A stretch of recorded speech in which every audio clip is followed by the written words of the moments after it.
What is up, comic fans? Welcome to the channel. I'm Mark, and today we're going to be looking at my top 10 picks for this coming week's new comic book day. And I'm blessed to be able to say there's actually 10 books coming out that's worth picking up and reading this week. And we're going to get into it right after this.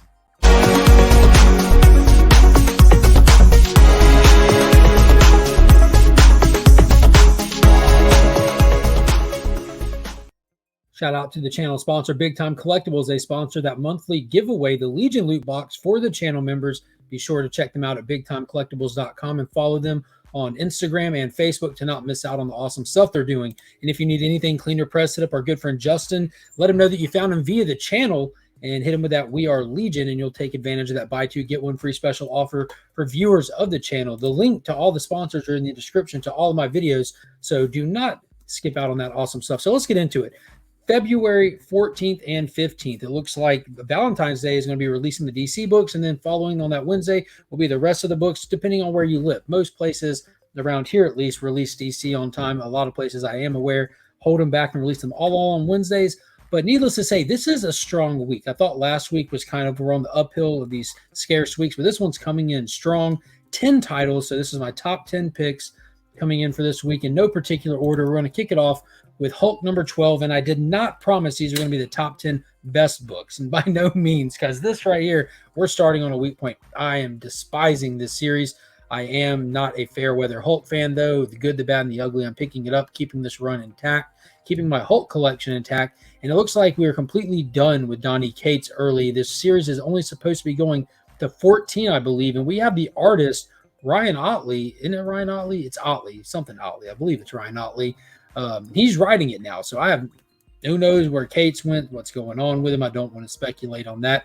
All I know is that last issue was probably the single worst written comic book I'd ever read. The story's goofy to begin with. A lot of Hulk stories are. That's forgivable. But I'm ready to be done with this run. Let's pump out these 3 more issues and move on to the next thing. Let's bring Hulk back to greatness, because this damn sure ain't it. Next up, we have Batman Beyond the White Knight, issue number 12. Now, this is the final issue of Sean Gordon Murphy's Batman Beyond the White Knight run. This is the 4th installment in the White Knight saga. They have been fantastic all in all.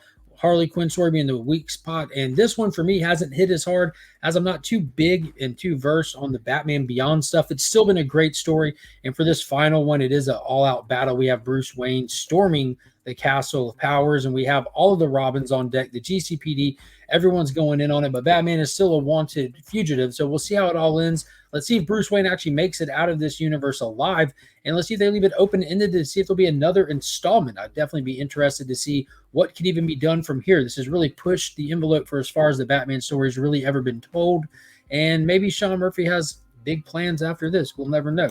So next up, we have Wildcats issue number 4 by writer, I think it's Matthew Rosenbaum is writing this one. I skipped the synopsis on this one because I did not get issue 3. I completely missed it releasing somehow. So I don't want to know what's happening in this one, as I don't want spoilers for issue number 3, but I did love those first 2 issues. It's just pure adrenaline comic book right here. I like these Wildstorm characters. I've been picking this up since it started, and it's big excited now to know that the Authority is getting wrapped into James Gunn's big plan. So maybe we'll be getting to see more of these Wildstorm characters being used at DC, because they're definitely fun characters, and it's fun getting introduced to them into the DC canon proper with where the universe is now. So this is definitely one worth considering picking up. I don't know how long the series will run for, but it's a blast so far. They're already playing with some old DC concepts like the 7 Soldiers of Victory, and they're having a lot of fun with it. You laugh, it's intense, it's violent, it's just fun. And next up, this one right here, this is the big one for me. This is the long-awaited return of Swamp Thing Green Hell. Jeff Lemire is writing this book with Doug Mahnke. That's right, Doug Mahnke on interiors. And we have the Black Label title Prestige format. It's believed only 3 issues. It came out like a year ago, a complete year ago with issue 1. Then it got put on hold right after that due to other obligations from Jeff Lemire, doing all kinds of things with independent comics, as well as producing stuff like Sweet Tooth, where he had shows in development. It's finally back. So if you have not read issue number 1, I do believe that they're going to be re-releasing it or doing a compendium or something with the first 2 issues together. I don't know. You might be able to find that first issue, but I highly doubt it. Swamp Thing's another character who's big popular on the comic book shelves, and I don't think shops typically over-order on it. But in this story, you have like a dystopian future where there's only a small little fraction of civilization left, and they're kind of in a concentrated area. And you have these scavengers pretty much attack them, and they're seeking help from the green. And it looks like we're going to be dealing with the Parliament, that's like Mother Nature's representation. You have the green represents plant life, which is Swamp Thing. You have the red for animal life, and you have the gray for the rot or the decay, like Solomon Grundy. Will have the tail end. The big kicker of the first issue was that Constantine is in play now, so I'm pumped to get like this old man Constantine and the last hoorah of Swamp Thing in this Elseworld Swamp Thing title right here. Big excited. Next up, we have Jerry Dugan's Invincible Iron Man issue number 3. I was really excited to get another Iron Man title. Cale New was on the covers. I was down to give it a shot. That last Cantwell run was trash.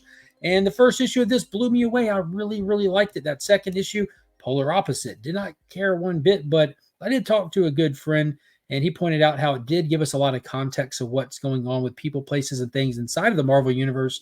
For example, Riri Williams has the Mandarin's rings, and I get that. It was decent, but I really want this issue to deliver. So what's going on in this is you pretty much have the fall of Tony Stark. The title of the story is the autobiography of Tony Stark Part 3, and we have Tony's on the outs. He's kind of like poor man Tony, just kind of getting by, nuts and bolts kind of thing, and someone's out to frame him and ruin his name, and they keep attacking him at every corner. We don't know who or why yet, but we did just find out that his kind of his trusted advisor, who was a place setter inside of his company, gets assassinated at the end of the last book. So he's down and out more than he even knows. So I'm excited to see where it goes from here. I hope that it hits that quality and pace that that first issue did. I would love to keep this title on my reading list.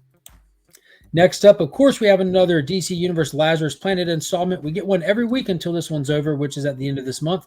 And this one's called Dark Fate. This is probably one of the bigger ones, especially if you're one of those people who care about collecting those first appearances, especially in DC Comics. We're going to be getting a few of this. This is a series of short stories inside kind of place setting what's going on all over the DC universe that's suffering from the side effects of the Lazarus volcano erupting.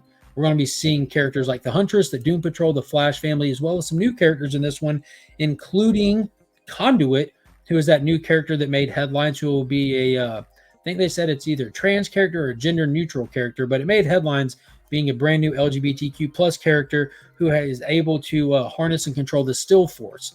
And then on top of that, we're getting introduced to Xanath, I believe that's how you say it, who is going to be a brand new character that is working inside of the spirit world, who I'm kind of assuming it's that character right there. But Doom Patrol is going to be getting their own series following the events of Lazarus Planet, where a lot of these left behind people with these abilities will be getting folded into that series. So it might be worth picking up this issue alone if you're excited about the Doom Patrol series that's upcoming. Also in this series, where it says we're getting more of a tone of like the villain aspect, how a lot of people are getting affected by this Lazarus Planet, and they're going to be focusing on some of the more bad people, the villains that get created from it. So I'm excited for this one. I'm excited to see some Doom Patrol. I want to know what's up with this Conduit character in Xanath. I'm always down to check out some new characters. And next up, I'm big excited for Tom King and Jorge Fornes to bring us Danger Street issue number 3. And what's really cool about this one, it's titled Metamorpho, who we thought was killed in that first issue. Now, if you look right here on Darkseid's Throne, which this is a contender for cover of the month, easy right here. If you look at the two, it looks like smoke rising up. The small one says book 3, and the bigger one says Metamorpho. So if you've been reading it, you know that Atlas is dead. The sky is falling. Highfather went to Apocalypse mortal enemies to tell Darkseid of his death, and they actually embraced. They hugged about it because the ramifications of it. And we're supposed to be diving into those ramifications in this. We'll see those two unlikely allies come together to try to stop the destruction of the multiverse from the events of his death. So it sounds like it's a bigger deal than we knew. We'll also be following Lady Cop trying to solve the murder of one of the dingbats that died in the first issue, as well as seeing, I think it was Starman that's about to be making a deal with the devil unbeknownst to him. So things are going from bad to worse in this. It's a really cool book, touching on tons of characters that we don't get to see a lot of, that really aren't messed with a lot, and playing with a great series from the 70s that kind of just flies under people's radar. Next up, good God, I'm pumped for this. Mark Millar's Nemesis Reloaded issue number 2. That first issue absolutely blew not just my mind, but everybody's mind who read it. I didn't see one single negative review. It was probably everyone's top read of the week when it came out. Highly, highly, highly suggest people going back and getting number 1 and diving into this. The synopsis for this one was straightforward. He's continuing his reign of terror on the city, on the police, on everybody. He's just, we don't know why he's doing what he's doing yet. He did promise that in X number of days he will reveal why he's about to take over this city. But this was nuts. Absolute blast. Jorge Fornes is on the interiors, and I feel like it's Jorge unrestrained, where we saw him on the Batman title proper for a while, and he did fine. Not my favorite artist. He's not bad, though. But the interiors in this, wow, next level. It's so dynamic. And next up this week from Image Comics, we're also getting 8 Billion Genies, issue number 7. This story is kind of losing me a little bit. It's not really telling a story. It's like bouncing all over the place. And this one we're going, I think it's 8 decades in the future from where we've seen previously. It keeps time jumping 8 days, 8 weeks, 8 years, 8 this. Now we're going 8 decades in the future. So I don't even assume that many of the characters that we've seen so far up to this point that we were able to follow along with will even be present anymore. So see where it goes. Maybe this is the last book. I don't think it is. I think they extended this one from its original length. I don't know. That's what happens when things get popular. They just get dragged through the mud. Needless to say, it's been fun, but this is not really keeping me anymore. I'm not feeling like I'm caring. If I don't have characters to invest in and this is that, what are we doing here? Next up, we got Mighty Morphin Power Rangers issue number 105. Rita Repulsa is back, and she's got the power of her father, Master Vile. So she's leading a reign of terror on the Rangers that they haven't seen in a while. We still have the new Green Ranger, Matt, in her grasp, and we have the team trying to come together and figure out how to rescue him. And they're even considering diving into their Rolodex and calling in one of the biggest villains that they messed with in recent times, the Dark Ranger or something. It was from that last final story from the previous writer, but this run has picked up its pace a lot. It's kind of diving into that nostalgic feeling. I'm really enjoying this run a lot more than the last 20 or so issues of that last run. So big excited. That's going to do it for me for this week. 10 titles. Those are my top 10 ones. And who knows if I'll end up picking up more. It happens typically. But I do want to give a big shout out to the Augusta Book Exchange. That is my LCS, a local shop here in town. If you're ever this way, be sure to pop in there. Tell them, hey, check out the shop.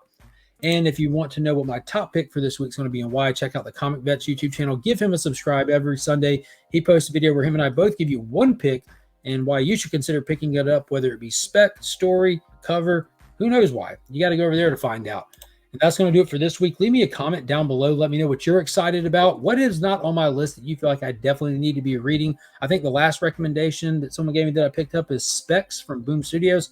Been enjoying that one. So and join us Sunday night. Sunday nights, 9 p.m. Eastern.